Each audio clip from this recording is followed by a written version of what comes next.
रामदेव संत समान चित, हित अनहित नहीं कोई।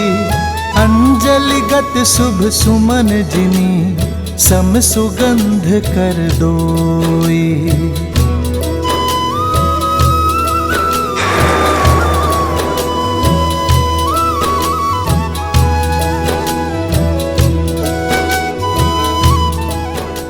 राम राम।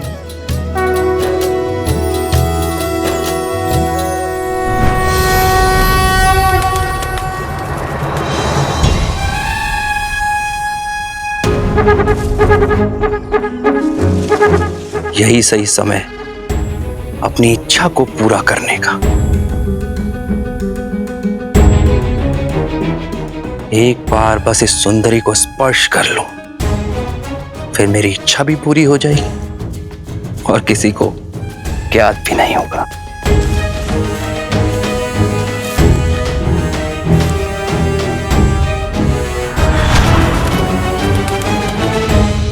बताइए ना, किस और गए हैं वो? मैं वहां की पावन धरती को नमन करना चाहता हूं, जहां मेरे श्री राम ने अपने चरण रखे। हम आपकी भावना का आदर करते हैं, परम श्री राम के दास है, उनकी आज्ञा ना ही टाल सकत।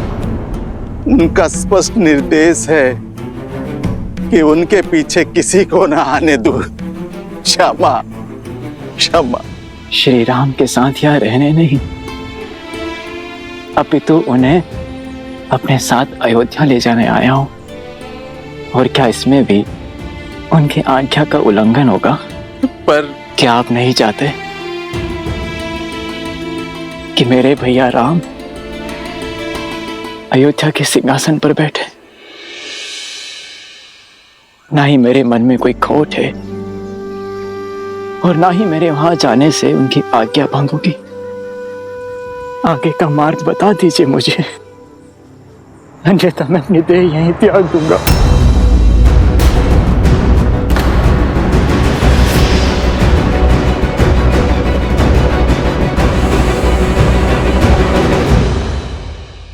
हम उनको रोकने का बहुत प्रयास किया, किंतु श्री राम अपने वचन के इतने दृढ़ की हमारे गांव में भी पग धरने से मना कर दिए। यहाँ वृक्ष के नीचे विश्राम किए सीता मैया के संग, और वहां लक्ष्मण भैया बिना पल के जब कहे रात्रि भर पहरा देते रहे।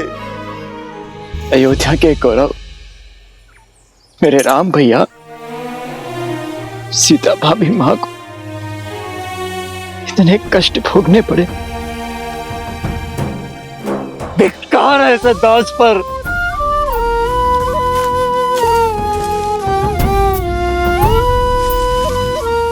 अवश्य ही मेरी राम भक्ति में कोई खोट रहा होगा, जो अपने भैया पर होते कष्ट को आभास न कर पाया।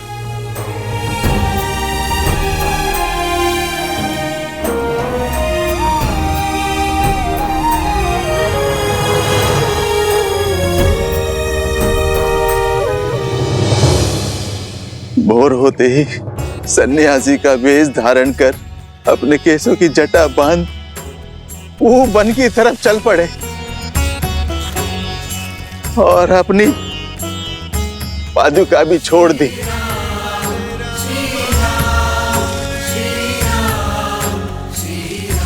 कहा कि एक वनवासी के लिए अब इस पादुका की आवश्यकता नहीं।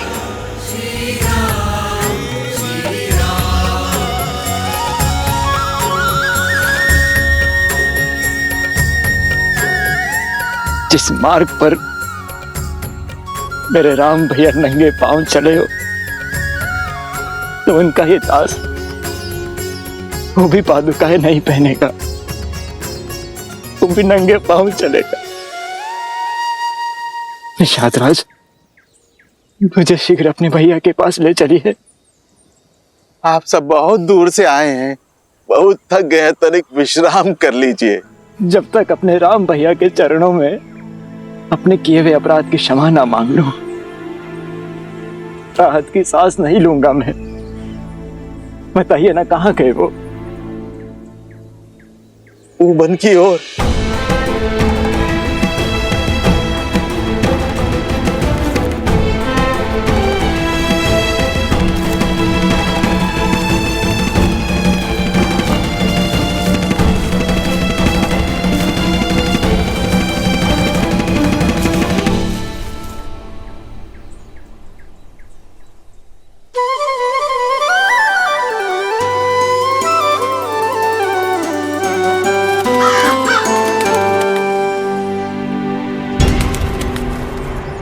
भूषणी जी,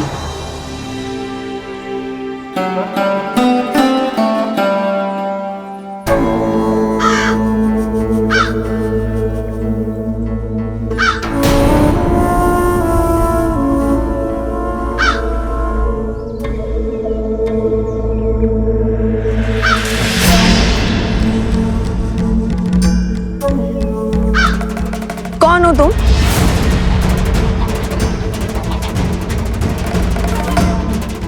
इसी क्षण अपने मूल स्वरूप में आओ, अन्यथा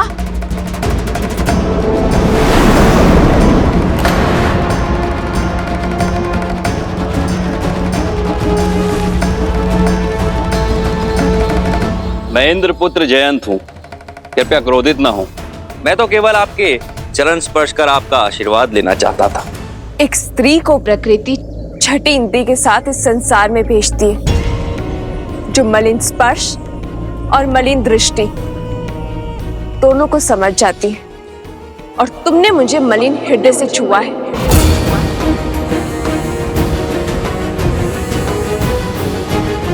मेरी दृष्टि और भावनाओं पर प्रश्न उठाने का क्या अधिकार है आपको? स्वर साध के बात करो जयंत। क्यों? रूपवती है तो क्या किसी पर भी लांछन लगाएंगी? वनवासी होकर इतना साहस, इंद्रपुत्र जयंत को धमका रहे हो। ठीक है, छुआ मैंने तुम्हें मलिन भाव से, क्या कर लोगी? क्या कर लेगा तुम्हारा ये वनवासी पति?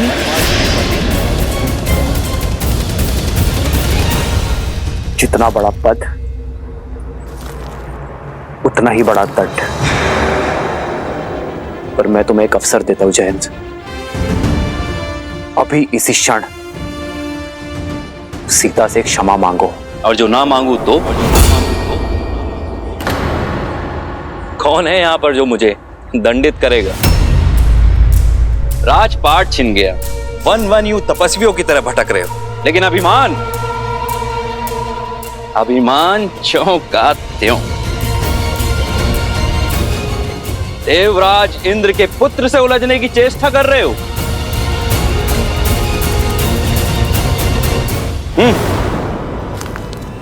रुक जाओ जयंत।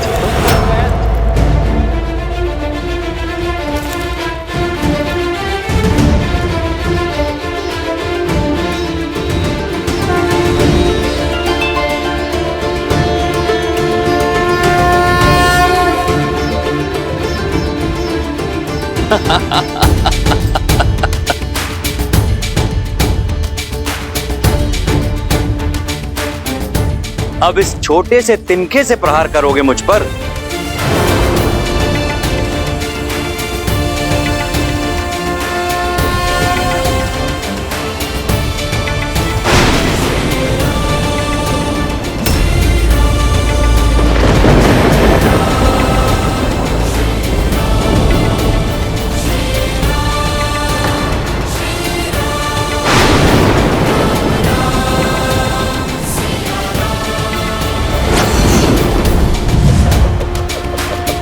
ब्रह्मास्त्र!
श्री राम रक्षा करो श्री राम, भूल हुई, क्षमा कर दो श्री राम।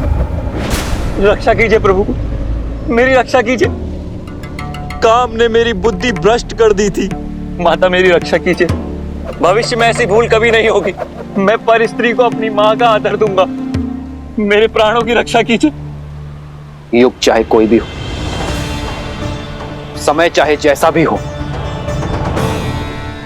एक स्त्री की गरिमा भंग करना सदा ही महापाप की श्रेणी में आता है जयंत। यदि एक निर्धन की लज्जा पर प्रहार करोगे, उसे सताओगे, तो एक तिनका भी ब्रह्मास्त्र बनकर लगेगा तुम्हें। कुछ अपराधों के लिए क्षमा नहीं, सीख देनी पड़ती है। एक स्त्री का शील भंग करने के दंड से तो स्वयं तुम्हारे पिताश्री भी ना बच सके और सहस्त्र घाव लेकर घूम रहे हैं, तो तुम कैसे बचोगे? तुमने मुझसे क्षमा मांगी, इसलिए मैं तुम्हारे प्राण नहीं हरूंगा। किंतु जिस वासना भरी दृष्टि से तुमने मेरी सीता को देखा है, जिस काम और आतुर विचारों से तुमने उसे छुआ है, उसका दंड तुम्हें अवश्य मिलेगा।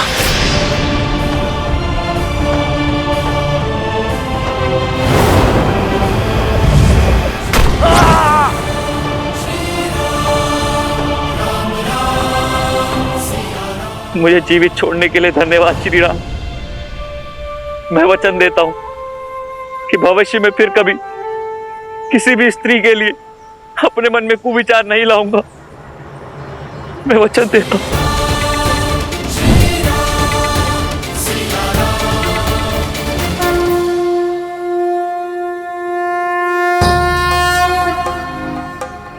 मार्ग दिखाइए ऋषिवर।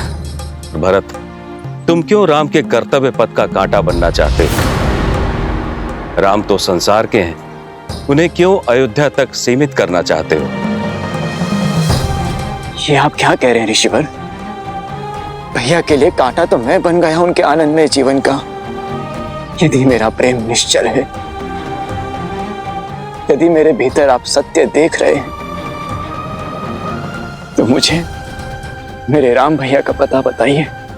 उन्हें उनके उचित स्थान अयोध्या में लौट आने का मार्ग बताइए, अन्यथा मेरे जीवन का कोई अर्थ नहीं है। मार्गदर्शन दीजिए। अद्भुत है तुम्हारा समर्पण, तुम्हारा प्रेम, जिसे संसार कालांतर तक स्मरण रखेगा। राम लौटेंगे या नहीं, ये वो निश्चित करेंगे, लेकिन उन तक पहुंचने का मार्ग मैं तुम्हें बता देता हूं। सुमत जी, निषाद राज जी, आप दोनों दो टुकड़े लेकर अलग अलग मार्ग से चित्रकूट के प्रस्थान करें और मैं प्रजा और परिवार के साथ आगे बढ़ता हूं। देखिए, इस निर्जन वन में कहां वसंत आया हुआ है। अवश्य भैया वहीं होंगे।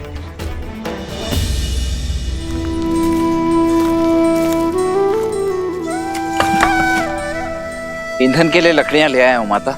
अब मेरा विचार है कि इन लकड़ियों को हम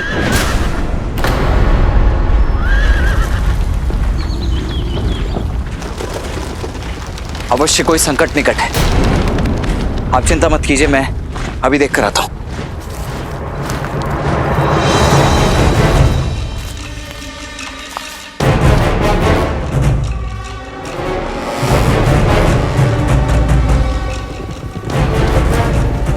अयोध्या का सैन्य दल। भैया सावधान! शस्त्र उठाइए भैया, इस समय ध्यान करने का नहीं, बाण संधान करने का है। क्या हुआ लक्ष्मण, इतने विचलित क्यों हो तुम? क्योंकि दुस्वप्न सत्य होने जा रहा है भैया, परंतु मैं उसे इस बार सफल होने नहीं दूंगा। बस आपको मेरी सौगंध है, आप मध्य में मत आइएगा।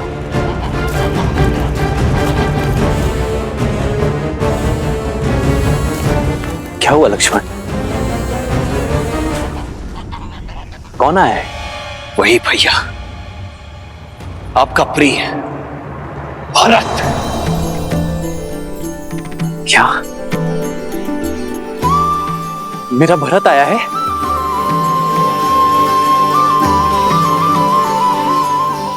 भरत? अवश्य गुहा का हृदय जीत लिया होगा मेरे भरत ने। अब तो बड़े हो जाओ लक्ष्मण। क्या बचपन की भांति अब भी मेरे प्रेम के लिए भरत से लड़ने को सज्ज हो तुम? आपका मन इतना पवित्र क्यों है भैया? देखिए भैया, देखिए, आपका प्रिय भरत अकेले नहीं आ रहा है, अपने साथ संपूर्ण सैन्य दल को लेकर आ रहा है।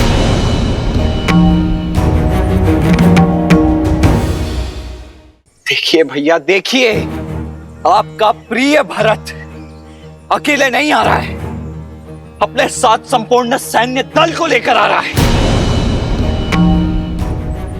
और सेना लेकर कोई भी भ्रातृ प्रेम जताने तो नहीं आता है भैया, आक्रमण करने आता है। आपको निष्कासित करके उसका मन नहीं भरा है भैया, और फिर अयोध्या के मन में अब भी बसे तो आप ही है ना भैया। इस बात को सहन नहीं कर पाएगा, वो नहीं कर पा रहा है।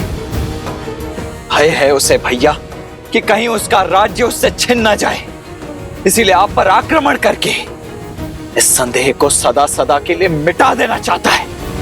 लक्ष्मण, संसार में ऐसा कुछ नहीं जो मेरे भरत के मन को मलिन कर दे।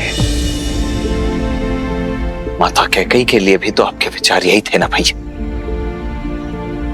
परंतु उनका मन तो हो गया मलिन। भूलिए मत भैया, भरत की धमनियों में भी उन्हीं का रक्त दौड़ रहा है। शक्ति और सिंहासन की चाह ने देवराज इंद्र तक को भ्रमित कर दिया था, फिर भरत तो एक साधारण सा मनुष्य ही है ना। यही तो अंतर है इंद्रदेव में और भरत में लक्ष्मण। वो भरत है, कभी भ्रमित नहीं हो सकता। तो मैं भी आपका लक्ष्मण हूं भैया, जिसके जीवन का एकमात्र उद्देश्य आपकी रक्षा करना है और कुछ नहीं। और ये तो मैं करके रहूंगा। लक्ष्मण,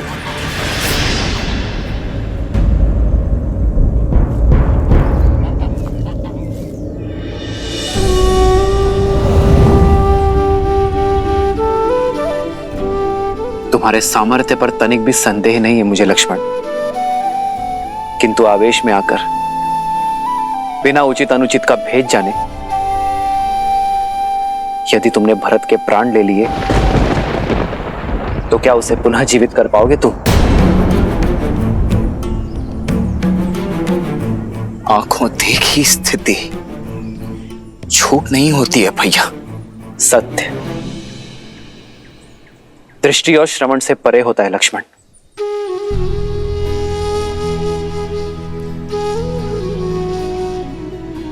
यदि भरत पर नहीं तो मुझ पर विश्वास कर लो।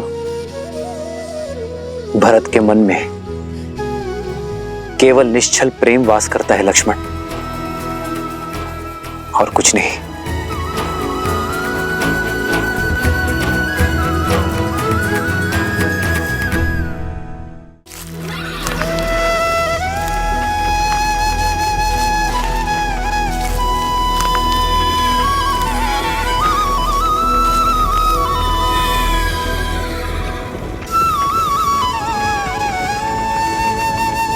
भरत भैया, भरत भैया, वो कुटिया मिल गई जिसमें श्री राम, सीता मैया और लक्ष्मण भैया रहते रहे। अब एक क्षण भी उनका वियोग नहीं सह सकता मैं। वो कुटिया कहाँ है? हुआ है भरत भैया।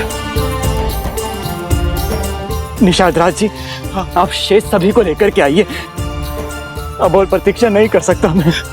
हुआ चलो चलो चलो, सब पीछे पीछे आओ, हमरे आओ, चलो।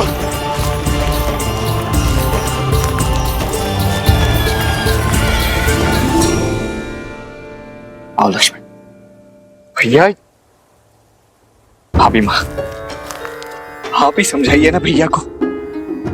समझने की आवश्यकता तो तुम्हें है लक्ष्मण। आवश्यक तो नहीं ना भैया, कि स्नेह का जो बीज आपके मन में पनप रहा है वही भरत के मन में भी हो। यदि उसका ध्येय युद्ध हुआ तो करने दो, भरत हमारा महाराज है। और राजा पर अस्त्र उठाना अधर्म है। तो यह अधर्म करने के लिए भी सज्ज हूं मैं भैया। यदि भरत शत्रु बनकर आया ना, तो आपकी सुरक्षा में उस पर शस्त्र उठाने के लिए तनिक भी संकोच नहीं करूंगा मैं भैया। लक्ष्मण,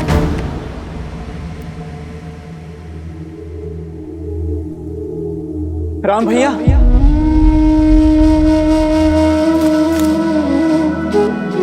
आदर्श और मर्यादा की है ये कथा।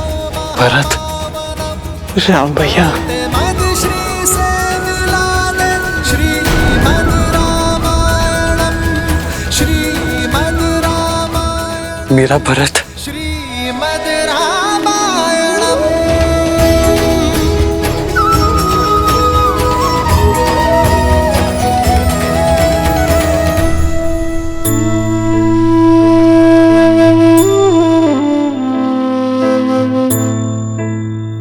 हमारा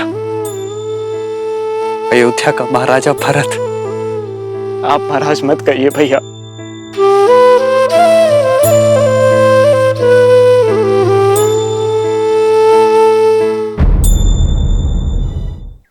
मैं तो आपका एक तुच्छ दास हूं, अपराधी हूं मैं आपका। दंडित होने आया हूं आपसे। जो दंड देना है भैया मुझे दीजिए, मुझे दंड दीजिए। उठो भरत। हृदय में बसने वाले चरणों में नहीं बैठा करते।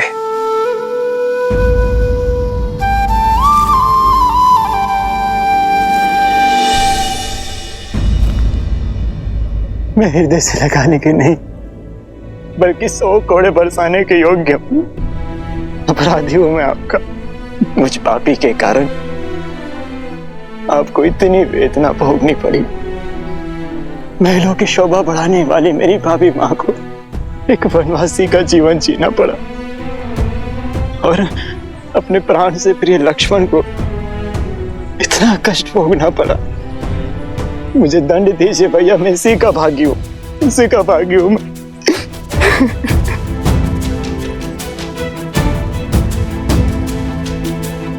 भरत भैया, बचपन से आपने सदैव मुझे अपने साथ रखा, कभी मुझे अकेला नहीं छोड़ा। सदैव हर निर्णय में मुझे अपने साथ सम्मिलित किया। एक वृक्ष बनकर मुझे सदैव अपनी छाया में रखा। इस बार बिना मुझे सम्मिलित किए अपनी छाया से दूर कर अकेला छोड़ा है अपने भरत को, अकेला छोड़ा है भैया। भरत,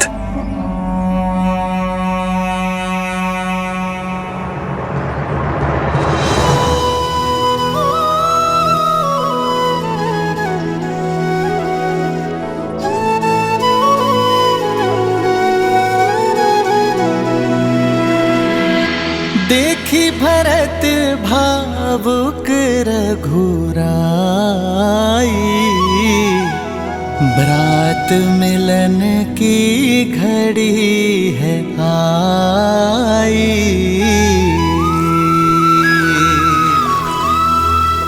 प्रेम सहित प्रभु हृदय लगाए, दृश्य मनोरम मन हर्षाए।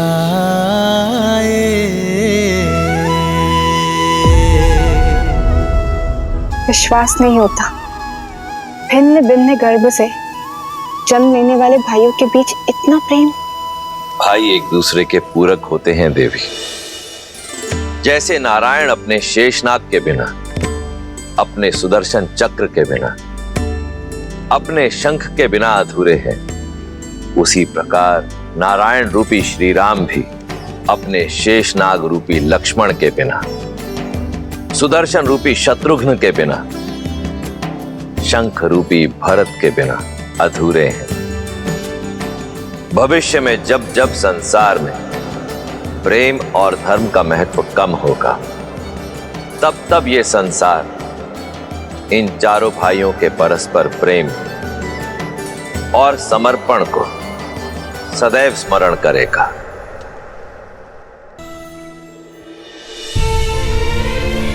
मां, कितना अभागा हूं मैं। मां शब्द कह तो दिया, किंतु संकट की घड़ी में अपना पुत्र धर्म नहीं निभा पाया। मुझे तो नर्क में भी स्थान नहीं मिलेगा माता। ऐसे अशुभ शब्द ना कहो भरत। अशुभ तो आपके साथ हुआ है माता। अपराधी हूं मैं आपका, पापी हूं मैं। लक्ष्मण, लक्ष्मण तुम्हारा भी अपराधी हूं मैं, पापी हूं मैं। तुम ही दंड दो मुझे। उठाओ ये धनुष और चला दो बाण मुझ पर।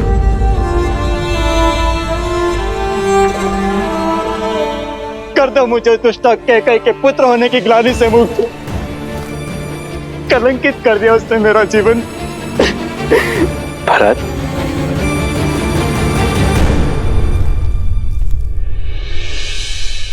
मेरी माता कैकई के लिए अपशब्द मत कहना। रघुकुल में स्त्री के सम्मान का पाठ पढ़ाया जाता है, उन्हें कलंकित करने का नहीं। और माता कैकई केवल एक स्त्री नहीं है, हमारी माता है।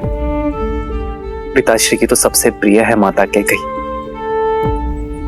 सोचो भरत, जब पिताश्री को ज्ञात होगा कि तुम्हारे विचार ऐसे हैं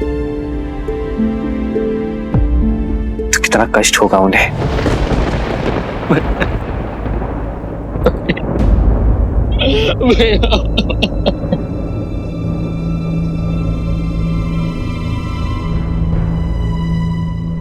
भरत, क्या हुआ भरत? मैं हूं ना यहां तुम्हारे पास, अपने भरत के पास। शत्रुघ्न, तुम दोनों को ऐसे विलाप करता देख मेरे मन में अनगिनत कुशंकाएं जन्म ले रही हैं। और तुम दोनों यहां अकस्मात कैसे चले आए? अयोध्या में सब कुछ कुशल मंगल है ना भरत? और पिताश्री कैसे हैं? पिताश्री तो ठीक है ना? उन्हें छोड़कर कैसे आ गए तुम दोनों? पिताश्री, पिताश्री। उत्तर दो भरत, मेरी बात का उत्तर।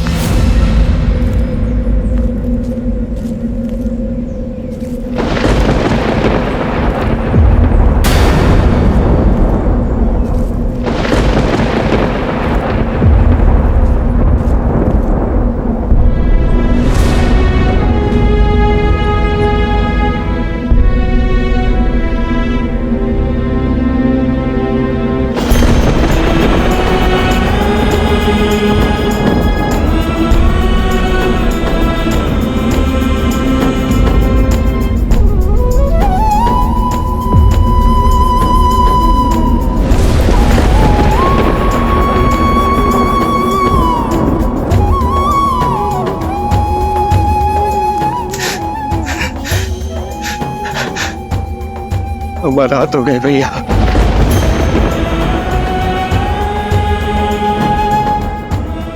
अमरनाथ हो गए।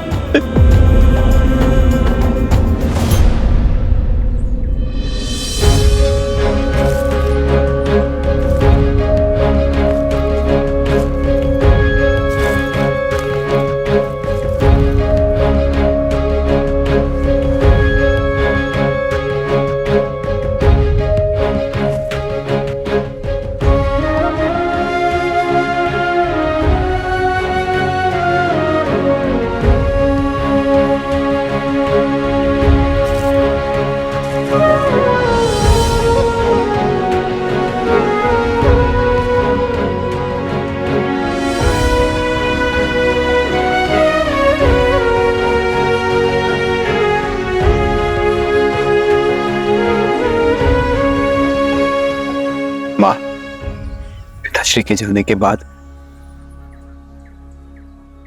मेरे माओ की ममता का ही तो सहारा है मुझे। यदि आप टूट गई मां, तो इस राम को कौन संभालेगा?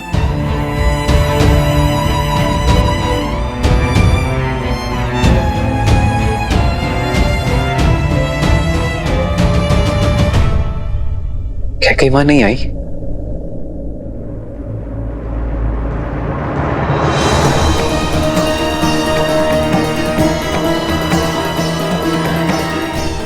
मां,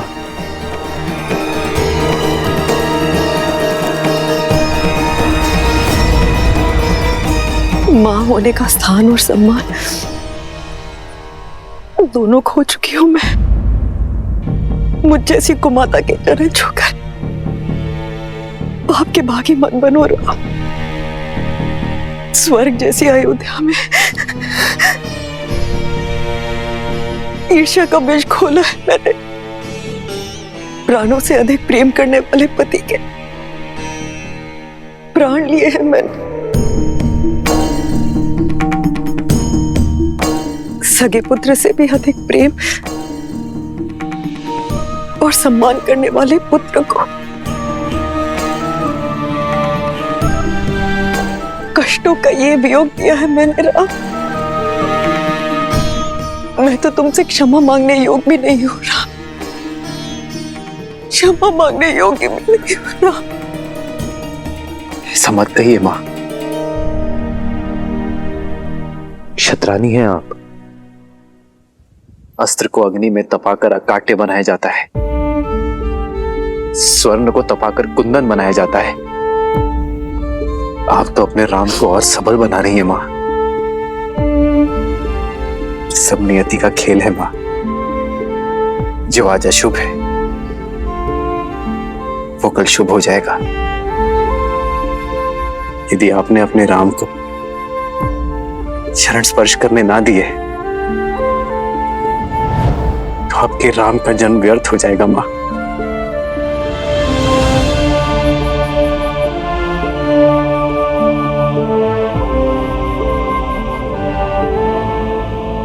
इस जन्म में तो मेरे पाप के दंड असीमित है राम। कभी भी किसी पुत्र को मुझ जैसी माता न मिले, किंतु प्रभु से यही प्रार्थना होगी कि हर जन्म में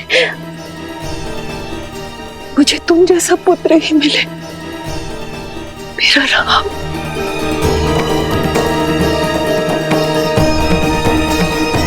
राम,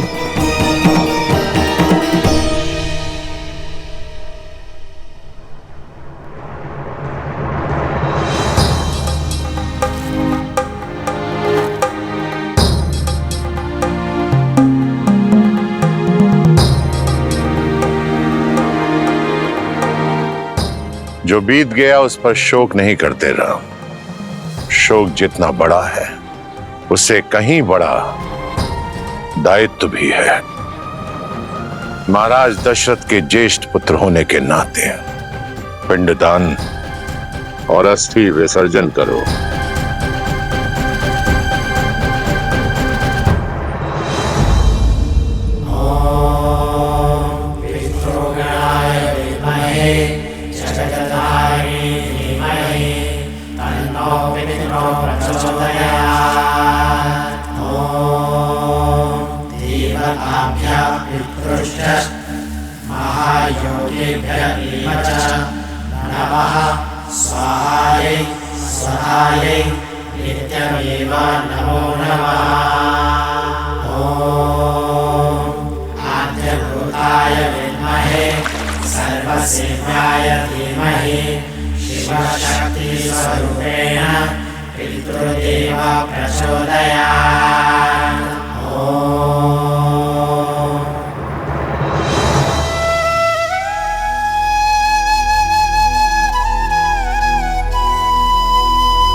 अपना ध्यान रखना। जी पिताश्री, मैं अपना और अपने भाइयों का ध्यान रखूंगा।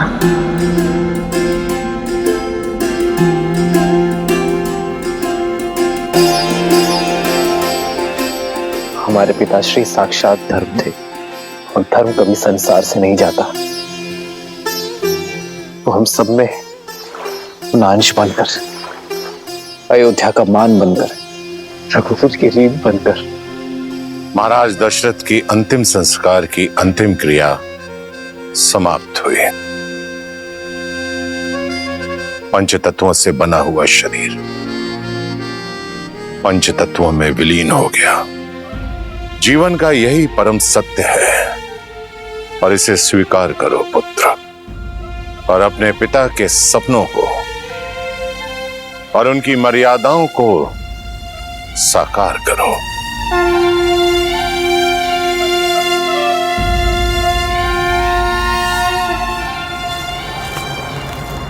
प्रणाम आचार्य। प्रणाम श्री राम। मिथिला नरेश, महाराज जनक पधार चुके हैं।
महाराज दशरथ के ध्यान से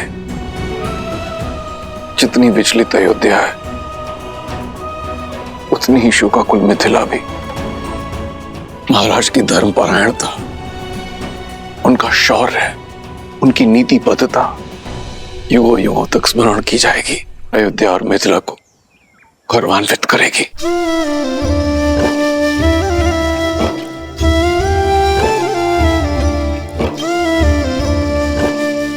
जिस पुत्री को इतने लाड प्यार से पाला, उस पुत्री को इस वनवासी रूप में देख आंखें भी भर आई और मन भी। मैं तुम्हारे लिए तुम्हारी माता का संदेश लाया हूं। वो चाहती हैं कि तुम अयोध्या लौट जाओ।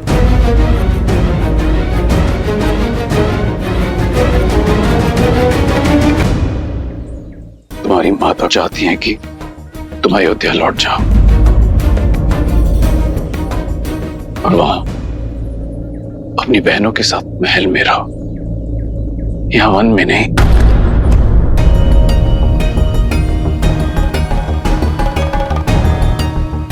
जैसे राम के साथ लक्ष्मण है, वैसे ही अपनी बहनों के साथ सीता।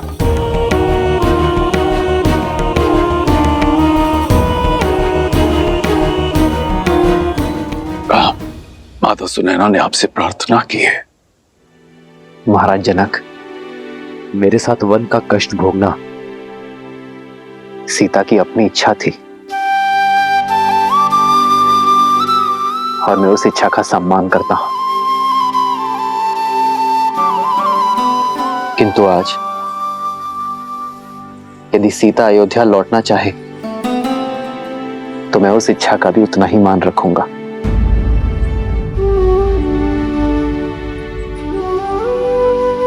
पुत्री, अब तो श्री राम की भी सहमति है। तुम साथ चलोगी ना पुत्री? ये एक पिता की विनती है। पिता के निश्चल प्रेम को और पति के समर्पण को कोई स्त्री नहीं नकार सकती पिताश्री। परंतु क्षमा चाहती हूँ पिताश्री। माता से कहिएगा यदि ये प्रस्ताव जानकी के सामने आता तो उनकी पुत्री कभी मना नहीं करती, किंतु ये प्रस्ताव श्री राम की धर्मपत्नी अयोध्या की कुलवधू के सामने आया है, जिसका धर्म कहता है कि इस विषय में श्री राम का आदेश भी ना मानो।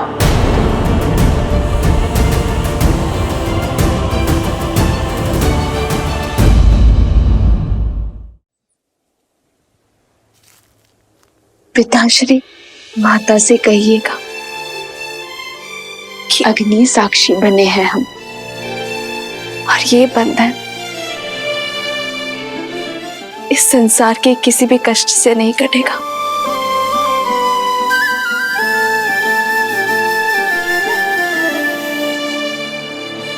पुत्री, तुम्हारा ये समर्पण स्त्री जाति के लिए एक उदाहरण स्थापित करेगा। सुख तो साथ मिलकर सभी भोगते हैं, किंतु जो साथ मिलकर कष्टों में आनंद ढूंढे वही सच्चे दंपति हैं।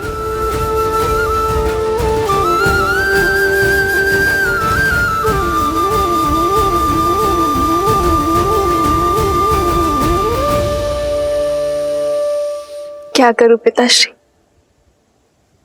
आपने संस्कार ही मुझे ऐसे दिए हैं। आपके संस्कारों का अंकुर ही तो मेरे व्यक्तित्व का वृक्ष है पिताश्री।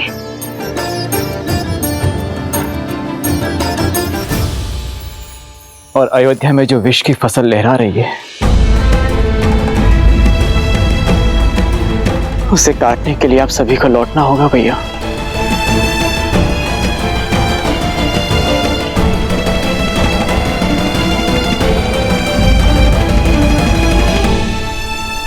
अयोध्या में जो विष की फसल लहरा रही है उसे काटने के लिए आप सभी को लौटना होगा भैया। मेरे श्री राम और माता सीता का स्थान महल में है, यहां वन में नहीं भैया। मेरी विनती स्वीकार मत कीजिए, मेरे साथ अयोध्या लौट चलिए भैया। तो रघुकुल का एक पुत्र दूसरे पुत्र से कह रहा है कि वो रघुकुल की मर्यादा का त्याग कर दे, पिताश्री के वचनों का उल्लंघन कर दे। क्या ये उचित है भरत? आपका यहां वन में कष्ट भोगना उससे अधिक अनुचित इस संसार में और कुछ नहीं होगा भैया। आप चाहे कितना ही प्रयास क्यों ना कर ले, किंतु मैं आपके बिना नहीं जाऊंगा।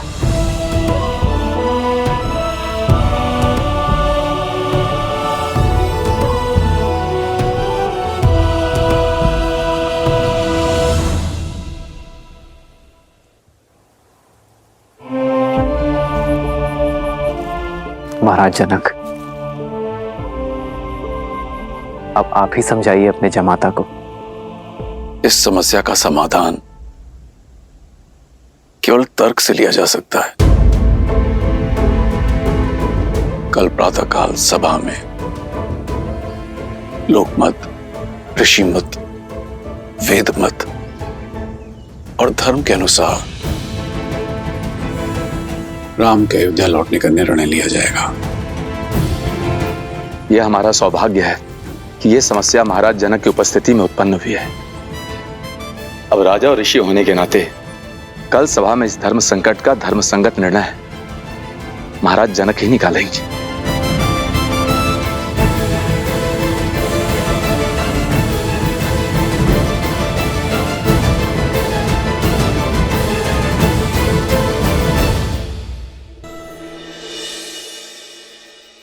वचन दीजिए मुझे मां, वचन दीजिए मुझे कि कल सभा में आप मेरा पक्ष लेंगी राम भैया को अयोध्या वापस चलने के लिए कहेंगी। पिता की छाया के जाने के बाद पिता समान राम भैया की छाया से मुझे वंचित नहीं करेंगी। मां, वचन दीजिए मुझे। मुझसे अधिक राम को तुम जानते हो, फिर भी हट कर रहे हो, भूल रहे हो कि मेरी हर बात की नीति संगत काट होगी उसके पास।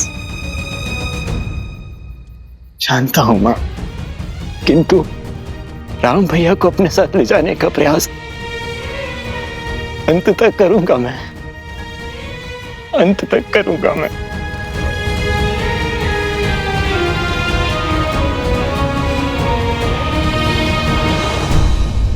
भरत भैया का आपके प्रति प्रेम और समर्पण देखकर मैं गदगद हो गई यार। भरत का समर्पण इतना पवित्र है,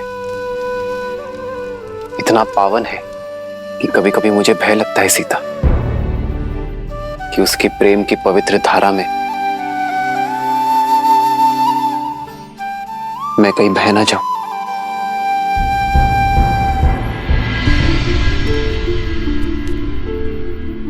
गुरुदेव,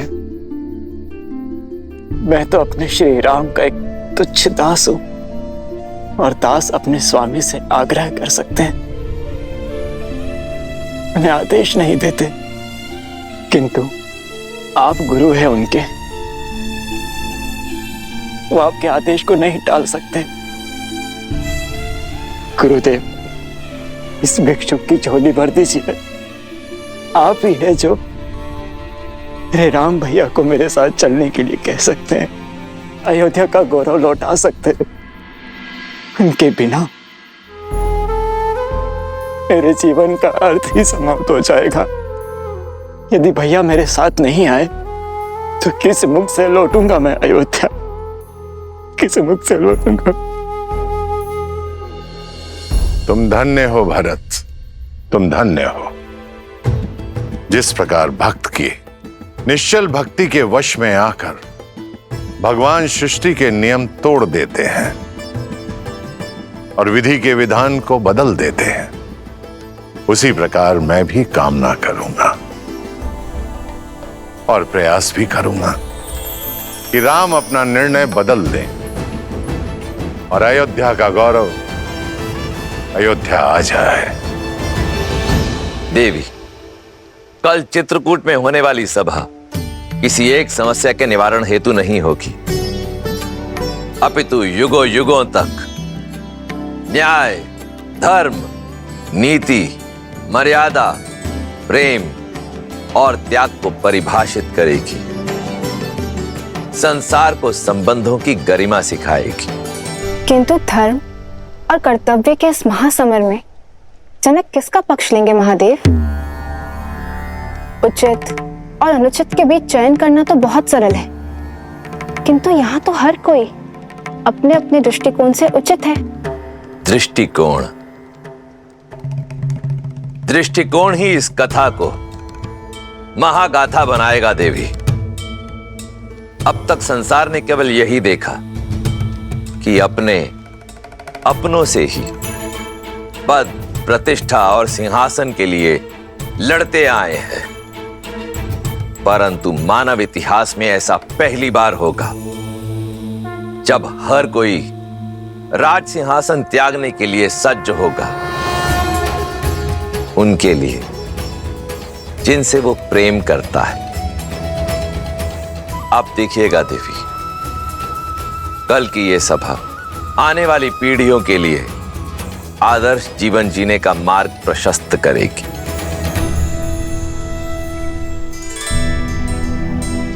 भैया, मैं और अयोध्या की संपूर्ण प्रजा गुरु वशिष्ठ और ऋषि जबाली के साथ आपसे पुनः अयोध्या लौटने की विनती करने आए हैं। अयोध्या पर कृपा करें भैया, हम सब पर कृपा करें। ये वनवासी का जीवन अब छोड़ दीजिए। माता सीता और मेरे प्रिय लक्ष्मण के साथ घर आ जाइए। अयोध्या का राजभार संभालिए भैया। जिनका तर्पण हमने कल किया है वो केवल हमारे पिताश्री नहीं है भरत, साक्षात धर्म है। और उनके पश्चात उनके धर्म का उत्तरदायित्व हम पर भी है। जो वचन उनके जीवित रहते निभाया वो उनके मरणोपरांत कैसे तोड़ दूं भरत?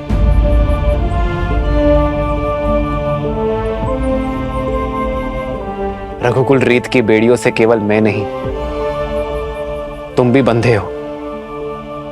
जाओ भरत, अयोध्या का राज सिंहासन तुम्हारी प्रतीक्षा कर रहा है। भैया प्रतीक्षा तो केवल आपकी है उस सिंहासन को, मैं तो केवल परीक्षा दे रहा हूं। जिस गर्भ से जन्म लिया उस पर आरोप लगाना पाप है, किंतु जो महारानी कैकेयी ने किया वो महापाप है। और उनके अपराध का दंड हम सब क्यों भोगे? हम सब क्यों अपने राजा राम की छत्र छाया से वंचित रहे? उचित कह रहे हैं कुमार भरत।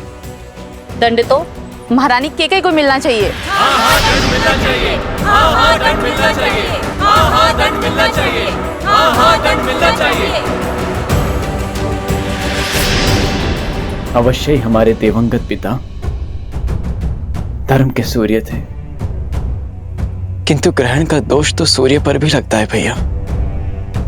और उस ग्रहण को मिटाने आपको स्वयं सूर्य बनकर अयोध्या आना होगा भैया।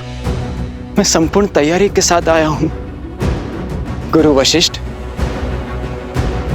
आपका राज्यारोहण करने के लिए सज्ज हैं और हम सबके नेत्र बस आपके निर्णय पर टिके हैं।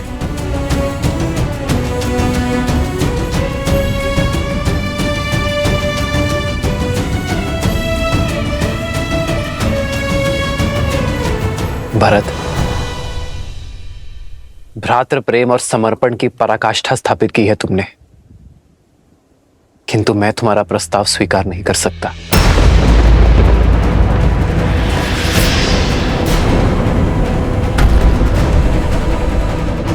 एक वचन मैं निभा रहा हूं तो दूसरा वचन तुम निभाओ भरत। अयोध्या की सेवा करो। मेरे भाग्य में तो संतों की सेवा का सुख और असुरों के आतंक का अंत करना है। मेरा मार्गदर्शक तो स्वयं धर्म है और मैं उसी के दिखाए पथ पर चलूंगा।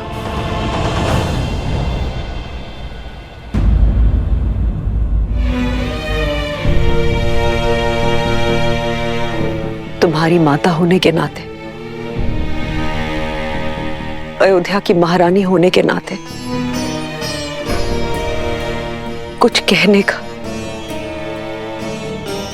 कुछ मांगने का अधिकार नहीं है मुझे, किंतु एक अपराधी होने के नाते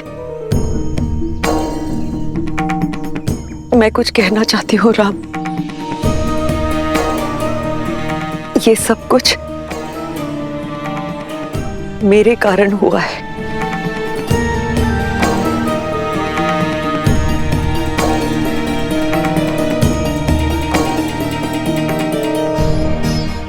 तुम्हारे पिताश्री से वचन मांगने वाली मैं थी। आज तुम तीनों वन में हो मेरे कारण। आज मैं कैकेयी अपने पुत्र राम को हर वचन से मुक्त करती हूं। आज मैं अपने सारे वचन वापस लेती हूँ राम। हमारे साथ अयोध्या वापस चलो राम, हमारे साथ अयोध्या वापस चलो।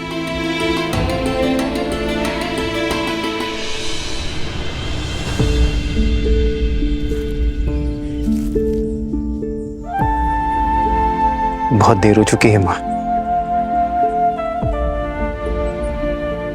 वचन वापस लेंगे किससे? उन पिताश्री से जो अब रहे ही नहीं। ये अधिकार भी केवल उन्हीं के पास था मां। मेरे अधिकार में तो केवल उनकी इच्छा का पालन करना है। आप ही बताइए मां, अयोध्या लौटकर मैं रघुकुल की रीत को धूमिल कैसे कर सकता हूं? किस राजा के वचन की बात कर रहे हो तुम राम? एक राजा के लिए राजधर्म ही सर्वोपरि होता है राम। तुम्हारे पिता महाराज दशरथ अपने अंतिम समय में एक स्त्री के मोह में आकर अपनी मति गंवा चुके थे। बुद्धि भ्रष्ट हो गई थी उनकी। उनके वचन को महत्व नहीं दिया जा सकता। ऋषि जबाली, आप भूल रहे कि महाराज दशरथ मेरे पिता भी हैं। आपका सम्मान करने का यह अर्थ नहीं कि मैं अपने पिताश्री के लिए अपमान सहूंगा। मेघों का काम है धरा पर अमृत बरसाना,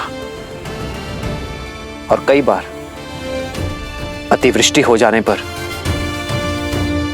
मेघों का दिया जल आकाश में उछाला नहीं जाता, उन्हें स्वीकार किया जाता है ऋषि जबाली।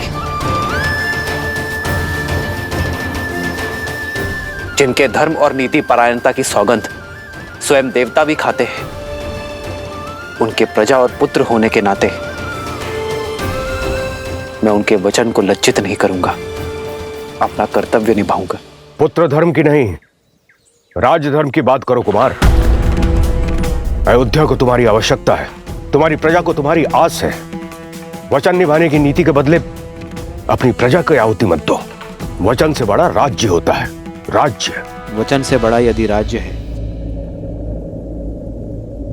तो उन पितामह हरिश्चंद्र को देव मानकर क्यों पूजा जाता है ऋषि जबाली, जिन्होंने अपना वचन निभाने के लिए अपना राज्य, अपनी पत्नी, यहां तक कि अपने पुत्र का भी त्याग कर दिया। उन्होंने काशी के शमशान में चिताओं के लिए लकड़ियां इकट्ठा करने का कार्य किया जिन्होंने, वो राजा ही क्या ऋषि जबाली, जो अपने मुख से निकले शब्दों का मोल ना समझे। यथा राजा तथा प्रजा, प्रजा राजा के पदचिन्हों पर चलती है ऋषि जबाली। यदि मैंने अपना धर्म ना निभाया तो कल अयोध्या की प्रजा भी अधर्म के पथ पर चल निकलेगी। अपने वंश के लिए तुम्हारा समर्पण अविश्वसनीय है। राजा हरिश्चंद्र ने भी अपना दिया हुआ वचन निभाया था, अपने पिता का नहीं। वचन महाराज दशरथ ने दिए हैं, तुमने नहीं। सच्चा धर्म प्रजा की इच्छा में है और उन्हें केवल राम चाहिए। अब किसे चुनोगे, राम, धर्म या अधर्म? ऋषि जबाली उचित कह रहे हैं, लौट जाइए राम। श्री राम को अयोध्या लौटना ही चाहिए। हाँ, लौटना चाहिए। हाँ, लौटना चाहिए। हाँ, लौटना चाहिए। हाँ, लौटना चाहिए।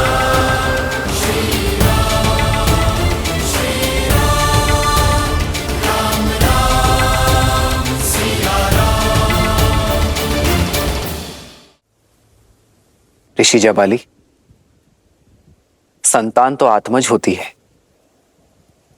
अर्थात अपने पिता की आत्मा का अंश होता है उसमें। यदि मैंने अपने पिता के वचन ना निभाए तो दोषी केवल पिताश्री की आत्मा ही नहीं, मेरी भी आत्मा होगी। विद्या आरंभ करते समय मनुष्य जब जनेव धारण करता है तब 3 धागों में पितृ ऋण का भी एक धागा होता है। क्या अपने पिता का ऋण चुकाना एक पुत्र का धर्म नहीं?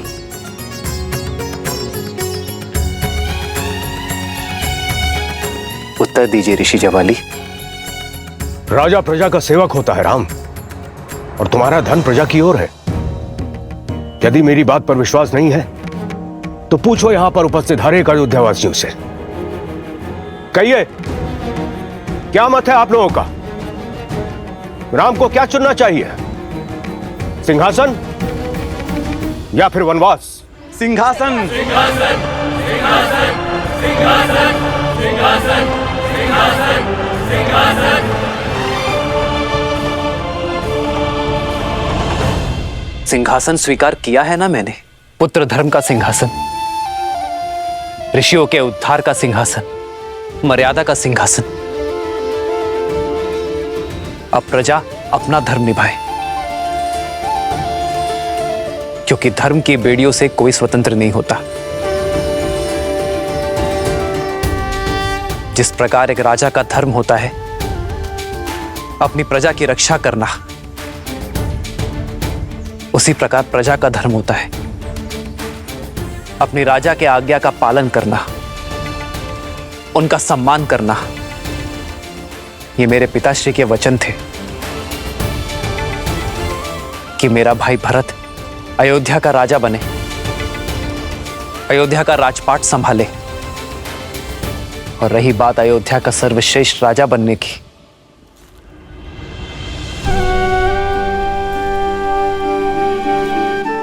तो अयोध्या तो क्या, जिस किसी भी नगरी में मेरे भरत जैसी पुण्यात्मा का राज होगा, वो स्थान स्वर्ग बन जाएगा। गुरु वशिष्ठ ने हम चारों को एक समान शिक्षा दी है ऋषि जवाली। हम चारों ही जन सेवा के लिए उपयुक्त थे।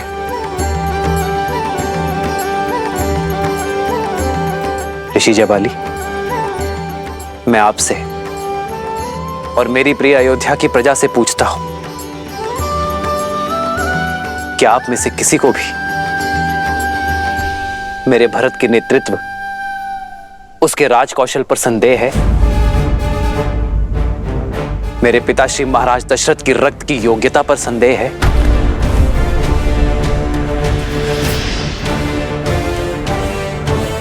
यदि आप में से कोई भी मुझे मेरे भरत की एक त्रुटि, एक दोष, एक अवगुण बता दे जिस कारण उसे अयोध्यापति नहीं बनना चाहिए, तो मैं इसी क्षण अयोध्या का राज सिंहासन संभालने के लिए सज्ज हूं।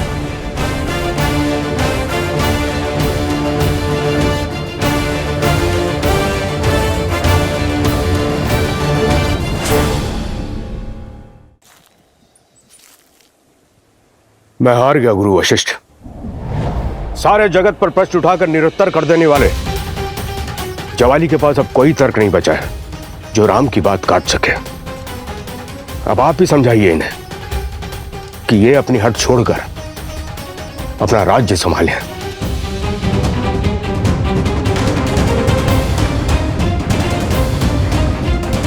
भरत और आप सबकी भांति राम के सामने एक याचक बनकर आया, और याचक को केवल अपना स्वार्थ साधना होता है। उसके लिए उचित अनुचित, धर्म अधर्म, न्याय अन्याय की रेखा धूमिल हो जाती है। इस पल मैं भी यह निर्णय करने में असमर्थ हूं।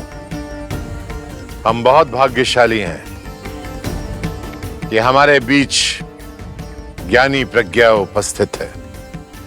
मिथिला नरेश जनक, अब धर्म की लाज आपके हाथों में है। बताइए राजा जनक, क्या निर्णय है आपका?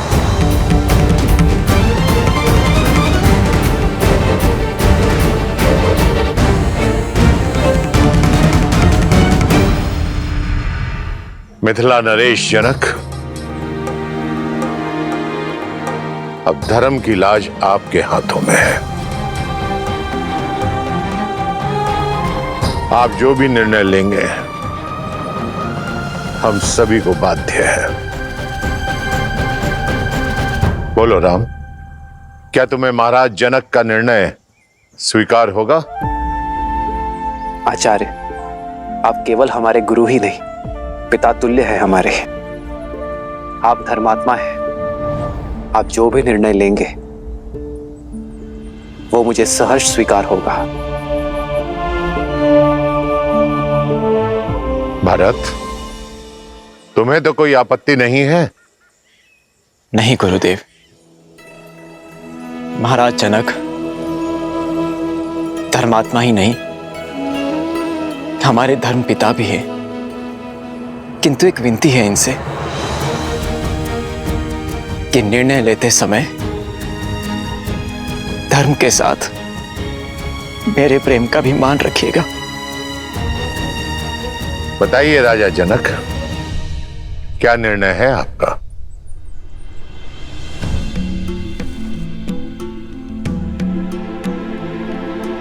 कोई भी निर्णय लेने से पहले मैं अपने सौभाग्य को धन्यवाद देता हूं कि मुझे इस धर्म सभा में उपस्थित होने का अवसर मिला। एक और राम है जो धर्म और मर्यादा के प्रतीक है, तो दूसरी ओर भरत जो प्रेम और समर्पण की पराकाष्ठा है।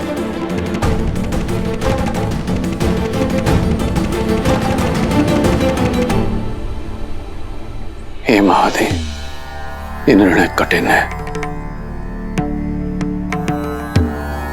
मुझे सद्बुद्धि देना, प्रेरणा देना,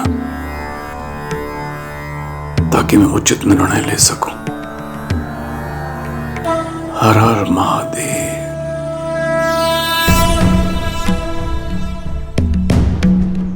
आप पुत्र बनकर अपने पिता के और प्रजा बनकर अपने महाराज के वचन का पालन करना चाहते हैं।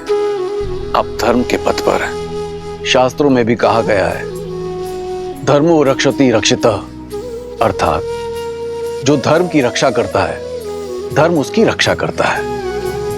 आप धर्म के पथ पर हैं। और भरत,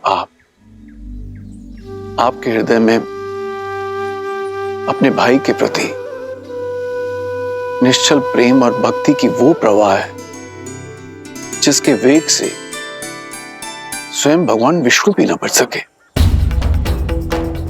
जिन्होंने अपने भक्त प्रहलाद को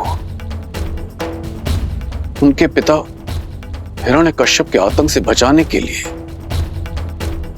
अपनी माता के गर्भ से जन्म लेने की भी प्रतीक्षा नहीं की और सृष्टि के सारे नियमों को तोड़कर एक स्तंभ से नरसिंह के रूप में अवतरित होकर अपने भक्त प्रहलाद की रक्षा की। ये कर्म ही धर्म पर निश्चल प्रेम की विजय का सूचक है।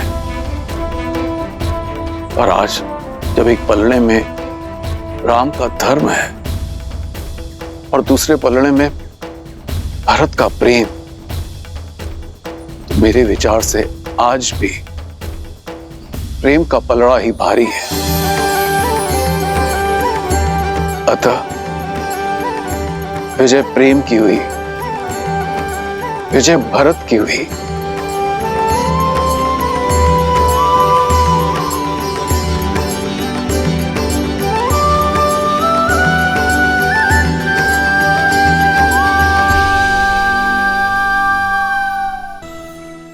इसका अर्थ है कि मैं अपने भैया को अयोध्या ले जा सकता हूं,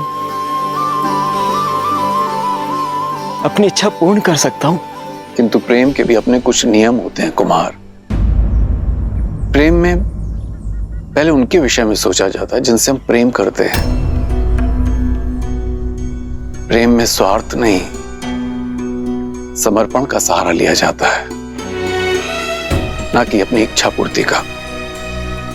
इसीलिए मेरा परामर्श आपसे यह है कि आप निस्वार्थ भाव से, निश्चल प्रेम से स्वयं श्री राम से पूछें कि उनका निर्णय क्या है, उनकी प्रसन्नता किसमें है। फिर वो जो भी निर्णय लें उसे आप प्रेम पुष्प की तरह हृदय से स्वीकार करें।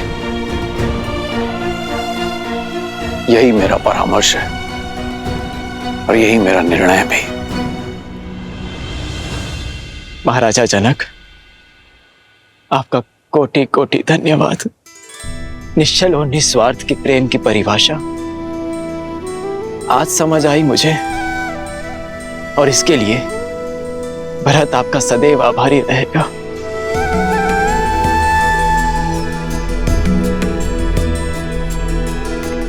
अब तक तो केवल अपने कर्तव्य और कीर्ति की समझ थी मुझे, किंतु उचित और अनुचित का बोध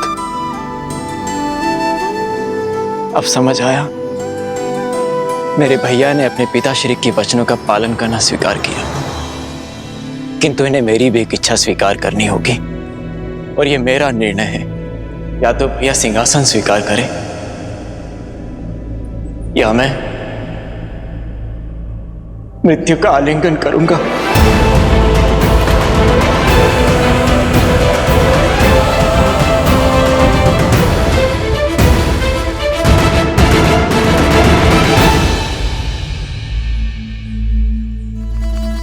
तुम्हारे प्रेम के वेग ने मुझे भी बहा दिया है भरत। तुम मुझे अयोध्या के राज सिंहासन पर बैठते देखना चाहते हो ना, तो वही सही। तुम्हारी प्रसन्नता के लिए मुझे वो भी स्वीकार है। सच भैया? हाँ भरत, किंतु पिताश्री के वचन को झुठलाने का साहस मुझ में अब भी नहीं है। मुझे 14 वर्ष का वनवास काट कर आने दो भरत। उसके बाद मैं तुमसे अयोध्या का राज सिंहासन स्वीकार कर लूंगा। तब तक अयोध्या का भार तुम्हारा हुआ मेरे भाई। अब माने भैया, अब माने। आपने अपने धर्म और मेरे प्रेम दोनों का मान रख लिया। कदाचित मेरे लिए इन पापों का यही दंड है कि 14 वर्षों तक आपके वियोग की असहनीय पीड़ा को मुझे सहना होगा भैया।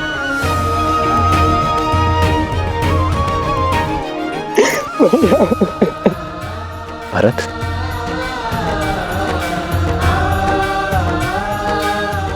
क्या हृदय भी कभी शरीर से भिन्न होता है भरत?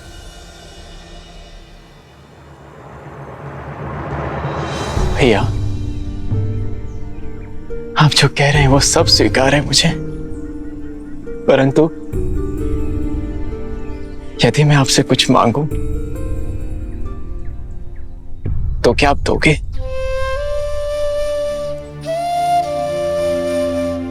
मेरे प्रिय भरत के लिए तो मेरे प्राण भी न्योछावर है। बोलो भरत, क्या मांगना चाहते हो तुम? मुझे बस अपनी चरण पादुकाएं दे दीजिए।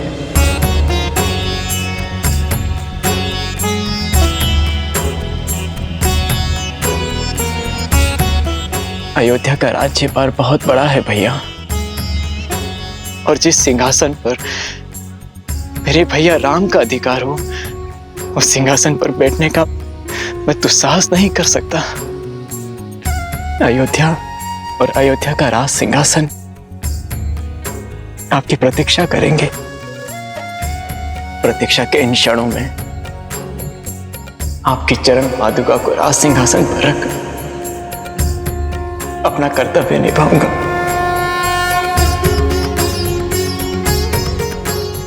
आपके पग धर्म के पथ पर है, और आपके चरणों में पड़ी पादुकाओं को राज सिंहासन पर रखने से हमारी अयोध्या से धर्म का लोप नहीं होगा भैया।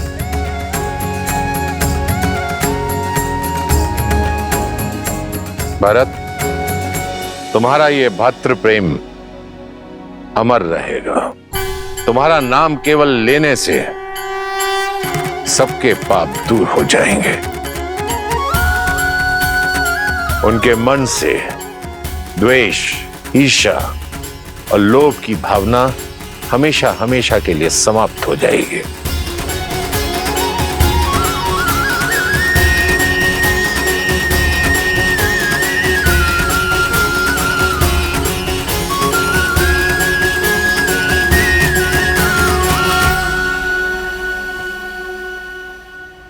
आदर्श और मर्यादा की है ये कथा महापावनम। काटे मद श्री से मिला दे श्रीमद् रामायणम, श्रीमद् रामायणम, श्रीमद् रामायणम। इन पर अपने पैर रख के इसे पवित्र कर दीजिए भैया। श्री राम श्री राम श्री राम श्री राम श्री राम श्री राम श्री राम।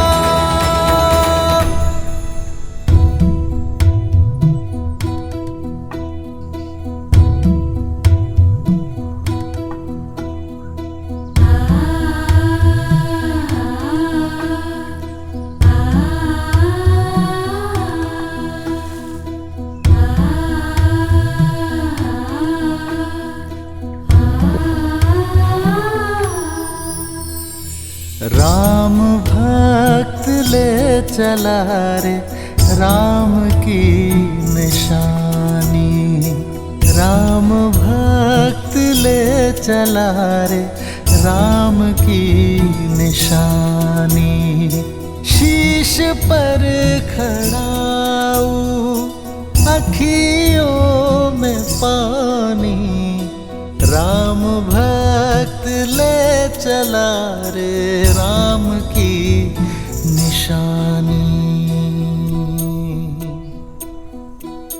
आपके आदेश का पालन कर रहा हूं भैया।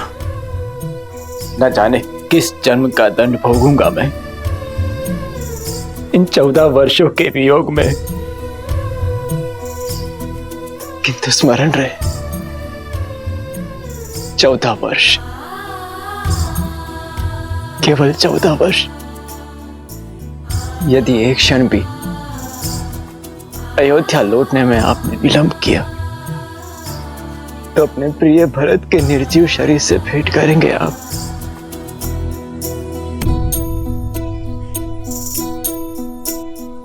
शीश खड़ाऊ ले चला ऐसे राम सिया जी संग हो जैसे। शीश खड़ाऊ ले चला ऐसे राम सिया जी संग हो जैसे। अब इनकी छाँव में रहेगी राजधानी,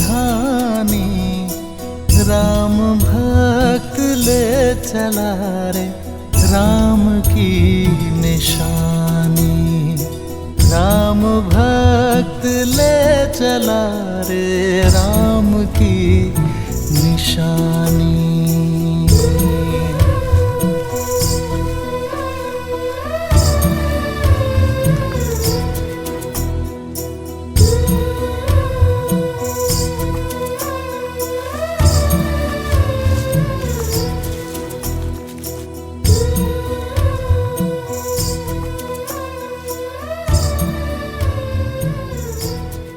जितना पवित्र भरत का मन है उतनी ही पवित्र उसकी भ्रातृ भक्ति है। भक्ति क्या है? भक्ति देवी, भक्ति वास्तव में एक व्यक्ति का दूसरे व्यक्ति के प्रति विश्वास ही तो है। वो विश्वास जिसे समय और परिस्थिति बदल ना पाए।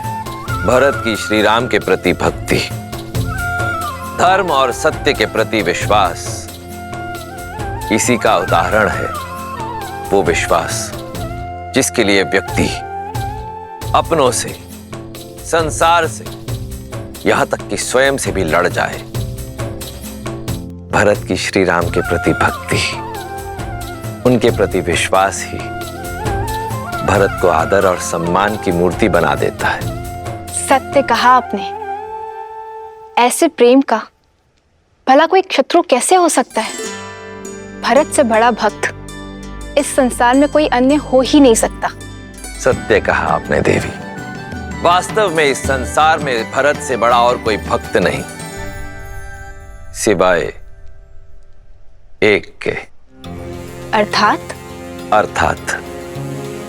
जहां एक और भरत ने श्री राम की सेवा के लिए अपना समस्त जन्म दिया, वहीं कोई और भी था जिसने केवल श्री राम की सेवा के लिए जन्म लिया, जो भक्ति में भरत से कम नहीं था और बल और साहस में इस ब्रह्मांड में अद्वितीय था। कौन है वो? पहेलियां मत बुझाइए। पहेलियां नहीं देवी, ये सत्य है। भरत से बड़ा राम भक्त यदि कोई है तो वो केवल शिव है। और यही कारण है कि मेरे एकमात्र अंशावतार ने राम काल में ही धरती पर जन्म लिया, ताकि वो श्री राम और रावण की इस महान गाथा का अभिन्न अंग बन सके। अंशावतार? हां देवी, मेरा अंशावतार, जिसे ये संसार कभी प्रेम से, कभी भय से, तो कभी भक्ति से, भिन्न भिन्न नामों से पुकारेगा। अंजनाद्रि में जन्मे माता अंजनी के पुत्र अंजनेय, पवन सुत हनुमान, पवन सुत हनुमान। परंतु अभी मेरा यह अंशावतार कहीं प्रतीक्षारत है अपने प्रभु श्री राम से मिलन के लिए। जय महावीर हनुमान, जय जय पवन पुत्र हनुमान।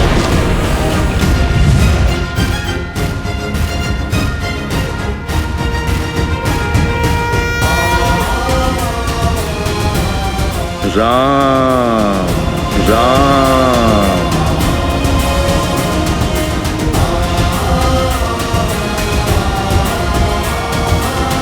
राम राम। बजरंग बली हनुमान, जय जय महाबली हनुमान। राम राम।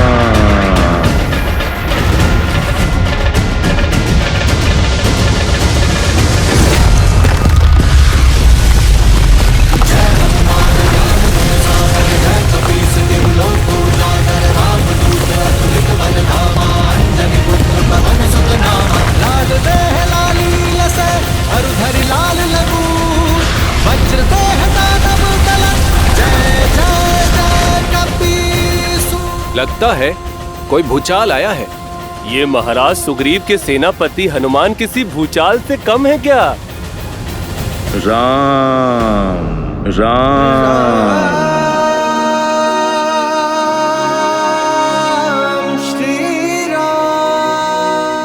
लगता है अपना सुध खो बैठे हैं हनुमान जी। राम नाम के किसी मनुष्य को अपना आराध्य मान चुके हैं। राम राम। और ये एकांत में कर क्या रहे हैं?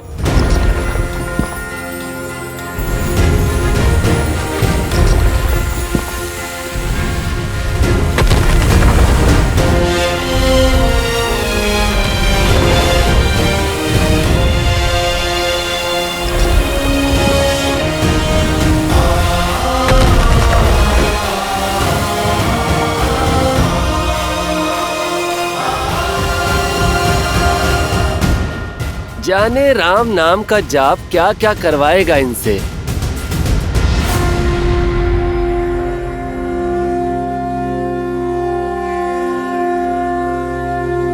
राम राम।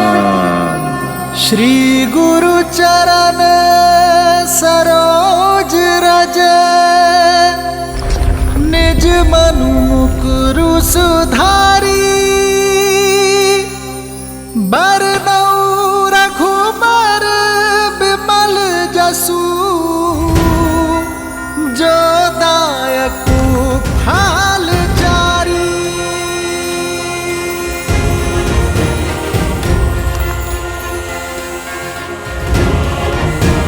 जय महावीर हनुमान, जय जय पवन पुत्र हनुमान।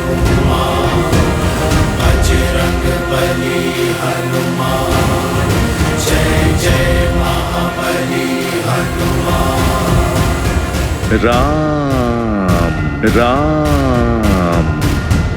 जय हनुमान ज्ञान गुण सागर जय कपीस तिहु लोक उजागर राम दूत अतुलित बल धामा अंजनी पुत्र पवन सुत नामा। राम